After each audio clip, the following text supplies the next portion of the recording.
வந்து இந்த ஆழமான அலசலுக்கு உங்களை நாங்க ரொம்ப உற்சாகத்தோட வரவேற்கிறோம்.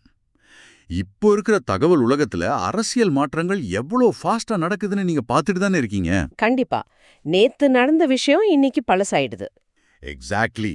அதனால தான் இந்த அலசலோட மிஷன் ரொம்ப தெளிவா இருக்கு. அதாவது முதலமைச்சர் விஜயோட புது அமைச்சரவை அவரோட அந்த இரட்டை ராஜதந்திரம் தமிழ்நாட்டு அரசியலை எப்படி மாத்திட்டு இருக்குங்கிறத பார்க்க போறோம். ஆமா, அதே நேரத்துல இன்னொரு முக்கியமான விஷயமும் இருக்கு.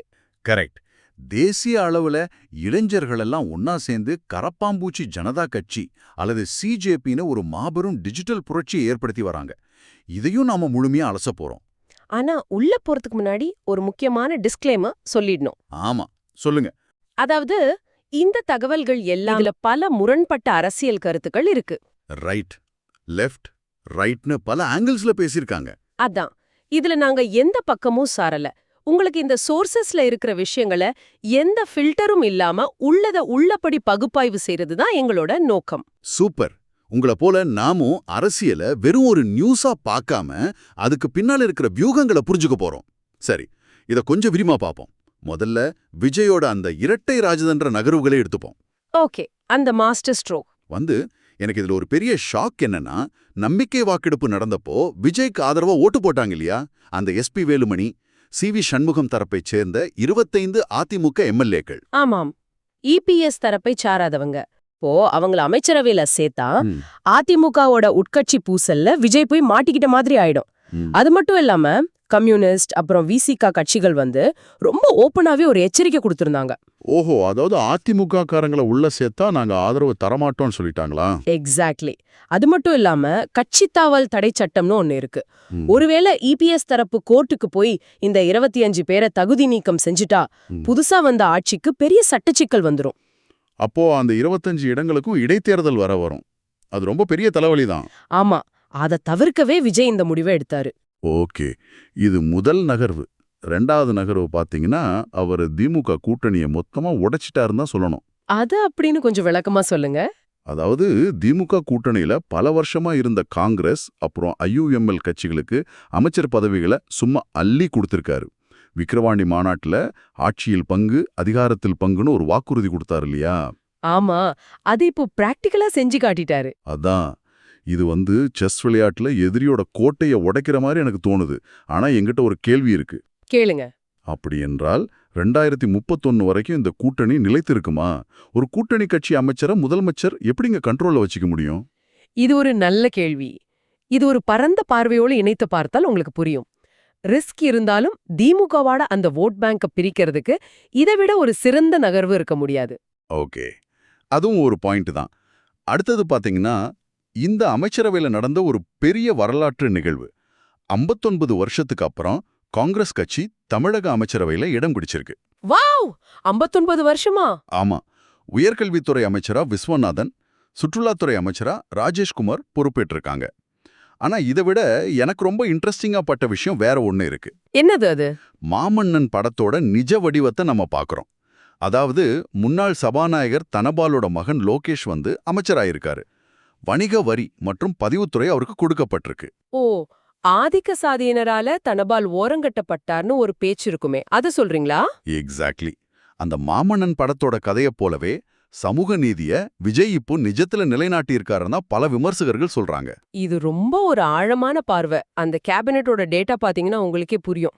ஆமா, தரவுகள் ரொம்ப ஸ்ட்ராங்கா இருக்கு. அமைச்சரவையில 7 பட்டியலின் அமைச்சர்கள் இருக்காங்க. அதாவது கிட்டத்தட்ட 20%. அதுபோக 4 பெண் அமைச்சர்கள். அப்புறம் சென்னைக்கு ஒரு 7 அமைச்சர்கள் கொடுத்திருக்காங்கன்னு நினைக்கிறேன். கரெக்ட். முக்கியமா எல்லாமே இளைய ரத்தம். மீன்வளத்துறைக்கு ஸ்ரீநாத், போக்குவரத்து துறைக்கு விஜய் தமிழ் பார்த்திபன், இந்து சமய அறநிலையத்துறைக்கு அந்த இளம் வயதான ரமேஷ போட்டிருக்காங்க. ஆமா, அது ரொம்ப சென்சிட்டிவான டிபார்ட்மெண்ட். அப்புறம் தகவல் தொழில்நுட்பத்துறை, அதாவது ஐடிக்கு ஆர் குமார், நிதித்துறைக்கு ஆர்கே நகர் மரியா வில்சன்னு எல்லாமே சின்ன பசங்க. ஆனா இதனால ஒரு பெரிய விமர்சனமும் வருது. என்ன விமர்சனம்? அதாவது அனுபவம் வாய்ந்த ஐஏஎஸ் அதிகாரிகளை இந்த இளைஞர்கள் எப்படி வேலை வாங்குவாங்க, இது அரசாங்கத்துக்கு பெரிய ஆபத்துன்னு பல சீனியர் சொல்றாங்க. அது நிஜம்தான். அனுபவம் இல்லாம எப்படி அவ்வளோ பெரிய துறையை ஹேண்டில் பண்ண முடியும்? இங்கதான் நாம அந்த சிஸ்டத்தை உடைக்கிற விஷயத்த கவனிக்கணும். பழைய அரசியல்வாதிகளுக்கும் அதிகாரிகளுக்கும் இருக்கிற அந்த நெக்சஸ், அதாவது ஊழல் கூட்டணியை உடைக்க ஒரே ஆயுதம் சிஸ்டம் தெரியாத புது இளைஞர்களை உள்ள கொண்டு வர்றதுதான். வாவ், அப்போ இது தெரியாம செஞ்ச தப்பில்ல, தெரிஞ்சே பண்ண ஒரு புரட்சி. அதனால தான் அந்த ஜீரோ கரப்ஷன் பாலிசியை அவ்வளோ ஸ்ட்ரிக்டா ஃபாலோ பண்றாங்களா? ஆமா. எந்த அரசு அலுவலகத்திலையும் தவேக கட்சியினர் வந்து தலையிடக்கூடாது, கான்ட்ராக்ட்ல கமிஷன் கேட்கக்கூடாதுன்னு விஜய் உறுதியா சொல்லிட்டாரு. அது மட்டும் இல்ல, காவல் நிலையங்கள்ல 24 மணி நேரமும் சிசிடிவி ஒர்க் ஆகணும்னு ஒரு உத்தரவு வந்துச்சு. அதை விட பெரிய விஷயம் ஒன்று இருக்கு. சுகாதாரத்துறை அமைச்சர் அருண்ராஜ் ஒரு உத்தரவு போட்டிருக்காரு. அமைச்சர்கள், எம்எல்ஏக்கள் எல்லாருமே இனிமே அரசு மருத்துவமனையில தான் சிகிச்சை பெறுவோம். நிஜமாவா? இது கேட்க ரொம்ப நல்லா இருக்கு. ஆனா எதிர்க்கட்சிகள் சும்மா இருப்பாங்களா? கண்டிப்பா மாட்டாங்க. எடப்பாடி பழனிசாமி இதை ரொம்ப கடுமையா விமர்சிச்சிருக்காரு. என்ன சொன்னாரு? அதாவது, இந்த தவேக மருத்துவ அணியினர் வெள்ளக்கோட் போட்டுட்டு அரசு மருத்துவமனைக்குள்ள ஆய்வு செய்ய போறாங்க இல்லையா, அது டாக்டர்களை மிரட்டுற ஒரு பிஆர் ஸ்டண்ட்னு அவர் சொல்றாரு. இப்போ டிடிவி தினகரன் கூட ஒரு விமர்சனம் வச்சாரு. ஆமா, அவர் என்ன சொல்றாருன்னா, முதல்வர் அறையில நடக்கிற ரகசிய சந்திப்புகளை எல்லாம் ஏன் ரீல்ஸா மாத்தி வெளியிடுறீங்கன்னு கேக்குறாரு. நிர்வாகம்னா ஒரு சீக்ரசி வேணாமா? கரெக்ட். அப்புறம் அந்த ஆந்திர முதல்வர் சந்திரபாபு நாயுடு தமிழக மீனவர்களுக்கு ஒரு எச்சரிக்கை விடுத்திருக்காரு. ஆமா, எல்லை தாண்டுனா நடவடிக்கை எடுக்கப்படும்னு சொல்லியிருக்காரு. இப்போ உங்களை, அதாவது நம்ம கேட்பாயர்களை பார்த்து நான் ஒரு கேள்வி கேட்க விரும்புறேன். கேளுங்க. இந்த விமர்சனங்களை நீங்க எப்படி பாக்குறீங்க? ஒரு புது அரசாங்கம் வந்தோடனே இப்படி தடுமாறுவது இயல்புதானா, அல்லது இது அவங்க கண்டிப்பா கத்துக்க வேண்டிய ஒரு பாடமா? இதை நீங்க யோசிச்சு பாருங்க. கண்டிப்பா யோசிக்க வேண்டிய விஷயம்தான். சரி, இப்போ தமிழ்நாட்டுல இளைஞர்கள் ஆட்சியை பிடிச்சிட்டாங்க. ஆனா இந்தியா முழுக்க இளைஞர்கள் என்ன பண்ணிட்டு இருக்காங்கன்னு பாத்தீங்கன்னா, அது ஒரு பெரிய டிஜிட்டல் பூகம்பம். எக்ஸாக்ட்லி. உச்சநீதிமன்ற தலைமை நீதிபதி சூரியகாந்த் அவர்கள் மே 15ஆம் தேதி ஒரு கமெண்ட் பாஸ் பண்ணாரு. வேலையில்லாத இளைஞர்கள் சமூக ஊடகங்கள்ல கரப்பான் பூச்சிகள், ஒட்டுண்ணிகள் போல சிஸ்டத்தை விமர்சிக்கிறாங்கன்னு சொன்னாரு. ஓகே, அது பெரிய இஷ்யூ ஆச்சுல்ல? ஆமா, இங்கதான் விஷயம் ரொம்ப சுவாரஸ்யமாகுது. இதுக்கு பதிலடியா அடுத்த நாளே மே 16ஆம் தேதி அபிஜித் திப்கே அப்படிங்கிறவரு காக்ரோச் ஜனதா பார்ட்டி, அதாவது சிஜேபின்னு ஒரு பேஜை இன்ஸ்டாகிராம்ல ஆரம்பிச்சாரு. அந்த பேஜ் இப்போ ட்ரெண்டிங்ல இருக்கு. ட்ரெண்டிங் மட்டும் அல்ல, வெறும் 5 நாள்ல 11.6 மில்லியன் ஃபாலோவர்ஸ் அள்ளிருக்கு. வாவ், 11.6 மில்லியனா? ஆமா, 8.7 மில்லியன் ஃபாலோவர்ஸ் வச்சிருக்கிற ஆளுங்கட்சியான பாஜகவையே பின்னுக்கு தள்ளிட்டாங்க. இப்போ காங்கிரஸ்க்கு அடுத்தபடியா, அதாவது 13.3 மில்லியனுக்கு அடுத்தபடியா சிஜேபி தான் இருக்கு. இது ஒரு முக்கியமான கேள்வியை எழுப்புகிறது. இது வெறும் சோஷியல் மீடியா விளையாட்டு கிடையாது. பின்ன என்னது இது? இது ஜென்சி தலைமுறையோட ஒட்டுமொத்த கோபம், வேலைவாய்ப்பின்மை, சிஸ்டம் மேல இருக்கிற அதிருப்தி, இதெல்லாம் சேர்ந்து வெடிச்சிருக்கு. கரெக்ட். அவங்களோட 5 கோரிக்கைகளை பாத்தீங்கன்னா உங்களுக்கே புரியும். முதல் கோரிக்கை, ஓய்வு பெறும் தலைமை நீதிபதிகளுக்கு ராஜ்யசபா எம்பி பதவி தரக்கூடாது. ரொம்ப வேலிடான பாயிண்ட். 2வது, வாக்காளர்களின் உரிமையை பறிக்கும் தலைமை தேர்தல் அதிகாரியா ஊபா, அதாவது UAPA சட்டத்துல கைது செய்யணும். ஊப்பாலையா? இது ரொம்ப வயலண்டா இருக்கே. ஆமா. 3வது கோரிக்கை நாடாளுமன்றம் மற்றும் அமைச்சரவையில 50% பெண்களுக்கு இடஒதுக்கீடு வேணும். 4வது, அம்பானி அதானி போன்றோரின் செய்தி ஊடக உரிமைகளை ரத்து செஞ்சுட்டு சார்பு ஊடகவியலாளர்களை விசாரிக்கணும். ஓகே, 5வது கோரிக்கை என்ன?